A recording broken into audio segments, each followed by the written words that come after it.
Hi folks, we're going to continue our work on the new operation we defined, the cross product between two vectors. Okay, so first what we'll do is we'll just review what the cross product gives us. So if I start with any two vectors, okay, so let's say this is u and that's v. What the cross product gives us is a vector. So first thing to keep in mind is that the result of the cross product is a vector, and that vector is going to be perpendicular to both u and v. So notice here, this is a 3D diagram. This vector u cross v is perpendicular to both v and u. Now, we took a geometric view of this to start, okay, and in order to determine the direction of this vector, we use the right-hand rule. Now, in using the right-hand rule, so the way we use that is say you point your fingers in the direction of u, you curl them towards v, and your thumb points upwards, so in that direction, so u cross v.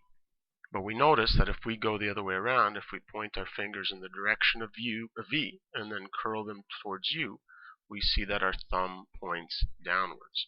So that vector would be going in this direction. So the first thing we notice is that this operation is not going to be commutative. In fact, it's going to be anti-commutative, meaning if I go in the opposite direction, v cross u, my resultant vector will be opposite to u cross v. Okay, so for the direction,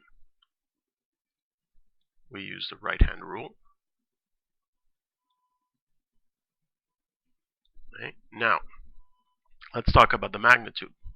Notice here that this vector that I drew is perpendicular to u and v, but if I take a vector that's in the same direction, just a little longer, that will also be perpendicular to both, or a little shorter, that'll be perpendicular to both, or in the other direction. So there's infinitely many such vectors. We need to choose one representative magnitude. And what's chosen as the magnitude for u cross v is calculated in this way. It's the magnitude of u times the magnitude of v times the sine of the angle between them. Okay, so this is the geometric definition of the cross product, with this expression giving us the magnitude excuse me, and the right-hand rule giving us the direction. Now, this one reason why this might have been chosen is that it gives us the exact magnitude you need for a measure in physics called torque. So for those of you who are studying physics, you've heard of torque, and this gives you the exact magnitude you need for that quantity. Now, this looks a lot like the dot product, the sine theta instead of cos theta, which is why would they consider this to be a product of two vectors. So keep in mind, dot product gives you a scalar, cross product though gives you a vector. What we'd like to do though is have an algebraic definition of the cross product, which does not rely on knowing the angle between the two vectors. So let's take a look at this. Now, the way in which you would generate such a formula is, you'd start with vector u and give it a name, x1, y1, z1, okay, and a vector v, say x2, y2, z2, okay, and you're looking for some vector, say x, y, z, let's call it w, which is perpendicular to both of these. And the way you would start such a procedure would be to say, well, w dot u has to be 0. In other words, the dot product between those two vectors must be 0, and w dot v must also be equal to 0. Okay, and you would input your vectors, and the algebra to do this is actually quite complicated. It's actually quite a long procedure to come up with this formula that I'm going to give you right here. But if you were to go ahead and do all that algebra, you would come up with this formula. In order to show you how to calculate it, I'm going to show you a little trick, and there's a few tricks you can use to help you remember how to calculate the cross product. This is just one of them. You can check the textbook. There'll be another one. What I do is I place the two vectors one on top of the other. So x1, y1, z1. say this is U, and that's V, Y2, Z2. Okay. Then I'm going to take this X1, Y1, and I'm going to rewrite it just on the outside here. So this X1 and this X2. Okay. Now it turns out that U cross V, okay, is going to be some vector, and it turns out that the X component of the cross product is calculated using the Y and Z components of the two previous vectors. And similarly, the Y component, you use the Z and X components. And then for the Z component, you use the X's and Y's. And this is how it works. Okay? For the X component is I'm going to multiply in this pattern here. I'm going to multiply Y1 times Z2. And then I'm going to subtract the other way around. I'm going to subtract Z1 minus, Z1 Y2. Okay? For the Y and Z components. I now move over here, okay, and I'm going to multiply Z1 X2, and then I'm going to subtract that by the product of X1 Z2. Okay, and not surprisingly, now I move back over for the Z component. I just use the X's and Y's. I'm going to multiply X1 Y2, and I'm going to subtract that by Y1 X2. Okay. Now, as you can see, this is not quite a simple formula, not the way dot product was, and so it's not surprising that the algebra to go from here to this resultant is not very easy. Okay, so what we'll do is, in this case here, we will use a specific example to show that this vector here is going to be equivalent to our geometric definition. Okay, so let's take an example here.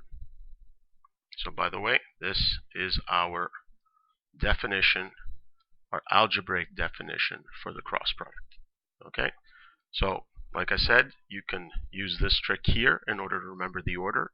If you can memorize this straight out, go ahead and do that, or check out the textbook, has an alternate trick for remembering the formula for the cross product. But what I want to do, just to give you a sense that this wasn't just pulled out of a hat, okay, I want to look at an example to show that this definition here is in fact equivalent to our geometric one. Okay, so I'm going to let U be, take something easy, 1, 1, 1, and let's let V be 2, -1, 4, say. Okay, so let's start with the geometric definition. Okay, first thing I need though is I need to find the angle between these two vectors in order to be able to apply the geometric definition. So we know we can use the dot product to calculate the angle between them. Okay, so let's calculate U dot V.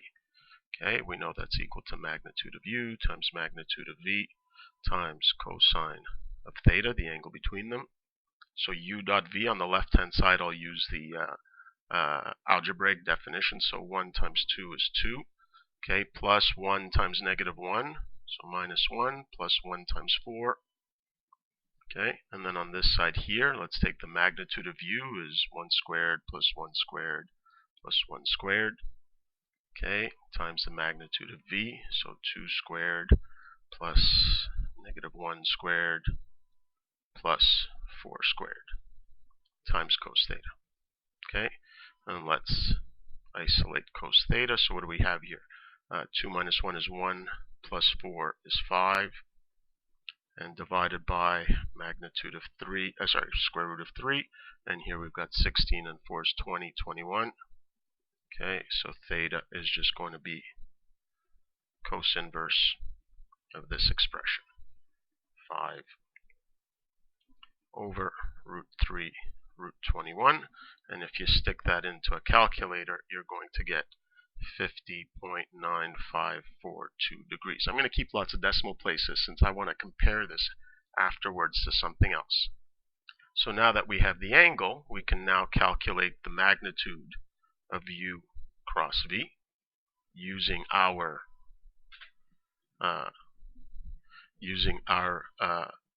geometric definition. So it's the magnitude of u times the magnitude of v times sine theta, and in this case here we have square root of 3 times square root of 21 times sine of 50.9542 degrees. Okay, and that's approximately equal to 6.1644. So if you put that in your calculator. Okay, so this is what we get using the geometric definition. Let's now start over with the algebraic definition. Okay, so in order to calculate u cross v, I'm going to put 1, 1, 1, and then below it 2, negative 1, 4, and I'm then going to just transfer these over, these x values here, 1 and 2. Okay, and let's calculate u cross v. Okay, so by the way here, the right hand. So let's now calculate the algebraic version. So the x component is going to use the y's and z's. So it's 1 times 4, 4, minus 1 times negative 1. So 4 minus negative 1 is 4 plus 1, 5. Let's calculate the y component. 1 times 2, 2 minus 4, negative 2. And then we come back over here to calculate the z component. Negative 1 minus 2 is negative 3. Okay, so this would be the cross product, and let's make sure that the magnitude of this vector is equal to the magnitude that we got using the geometric definition. So let's take the magnitude of u cross v, okay, which is equal to the square root of 5 squared plus negative 2 squared plus negative 3 squared. Okay, and stick that in your calculator, and guess what you're going to get? 6.1644. Okay, and let's just ensure that this vector is indeed perpendicular to both u and v. So let's take the dot product of 5, negative 2, negative 3 with the first vector, 1, 1, 1. And what do we get? We get and minus 3, which is 0. So it is perpendicular to u. And let's make sure that it's also perpendicular to v. Okay, let's dot it with 2, negative 1, 4. What do we get? We get 10 plus 2 minus 12. And we see that that's also equal to 0. Okay, so what we've shown here is that this algebraic, so the geometric definition by the right-hand rule gives us a vector that's perpendicular to both, and we used our formula to determine the chosen algebraic definition. We get a vector that has the exact same magnitude, and this vector is also perpendicular to both of the given vectors that we started with. Okay, so if you're interested, I will post a proof that these two magnitude definitions are in fact equivalent. So here we just use a specific example, but I will post a proof for those who are interested. So what I'd like you to do is I'd like you to start learning the formula, the algebraic formula for the cross product, and then you'll get to do some practice next week. That's it for now.